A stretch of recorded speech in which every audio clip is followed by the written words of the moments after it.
Bob Hormats is Undersecretary of State for Economic Affairs. He's a former Goldman Sachs managing director. He's also served as a deputy U.S. trade representative and served on the National Security Council. So, Bob, great to have you back here. Great to be back with you, Carol. You know, we're listening to all of these panels. It's about rebooting America. There is a perception out there, I think, among many corporations and CEOs that Washington, doesn't like corporate America anymore. Are they misguided? I think Washington has a very healthy respect for corporate America, and I think a lot of the stuff that you read about and hear probably has been greatly exaggerated.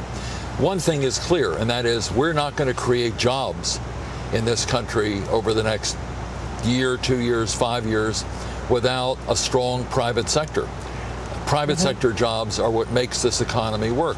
And in order to strengthen the ability of the private sector to create jobs, one of the things we're doing in the area that I'm involved in is working with the private sector to help them boost exports. Because, as you pointed out a moment ago, the fastest growing markets of the world are markets abroad, particularly the emerging markets.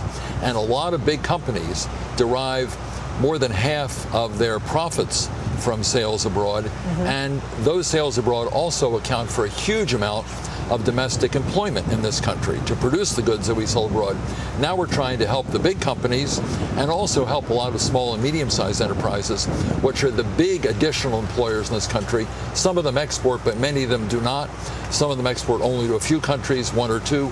We're trying to broaden the number of countries they sell to by helping them out. Our ambassadors are doing it, our missions abroad are doing it, and the State Department and the Commerce Department and others are doing it. What are the best policies, or what are the policies that you're hearing from corporate America that would be the best policies to help them double the exports in the next 5 years? Several things. We have what I call a State Department jobs agenda. What we want to do is help them promote their exports by advocating for them. The Secretary of State does this, the President does this, I do that, a number of cabinet members and other agencies do that. But what about when you get some of the protectionist stuff that has been brewing? That has got to work against it. That's exactly right.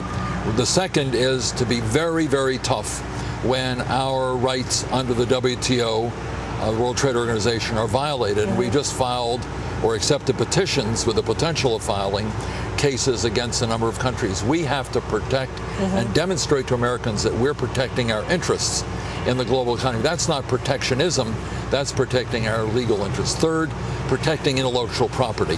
Our know-how, as you've correctly pointed out, our companies, our products are based on know-how, ingenuity, patents, copyrights. The high-end stuff that we export is based on a lot of know-how, of intellectual property. We need to protect this against other countries around the world who are pirating it in some cases and forcing transfers.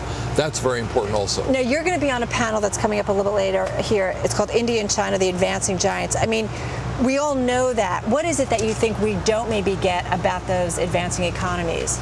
Well, two things. One, they're very competitive themselves. You know, you get some of them, I mean, China does engage in the piracy of intellectual property, and they do engage in things like what they call indigenous innovation, which in effect forces the transfer of technology from American companies to Chinese companies. They're doing that. We have to be very tough in protecting against that. But these countries also are very innovative on their own. They're filing more and more patents, India, China, and others, and their consumer market is growing more in India, and it's bigger in India as a portion of GDP, but also in China. And we have to find ways of enabling Americans to participate in the markets in these countries. Export promotion, advocacy, supporting companies that want to do big projects, many of them building out their infrastructure. American companies are very good at that. Tapping into these growing markets is very important. And the trade agreements, the Korean-U.S. Free Trade Agreement, very important. Korea is a growing market.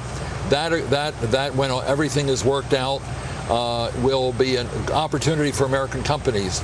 We're negotiating a Trans-Pacific Partnership arrangement with a number of countries in Latin America and the other side of the Pacific. Ambassador Kirk's doing this. These are very important things to open markets. We've got 30 seconds left here. One thing that came up during the summit is that people were saying that China is embracing and getting capitalism better than even America. Do you think that's happening? No, I don't. I heard that statement that the Chinese are more free market oriented than America.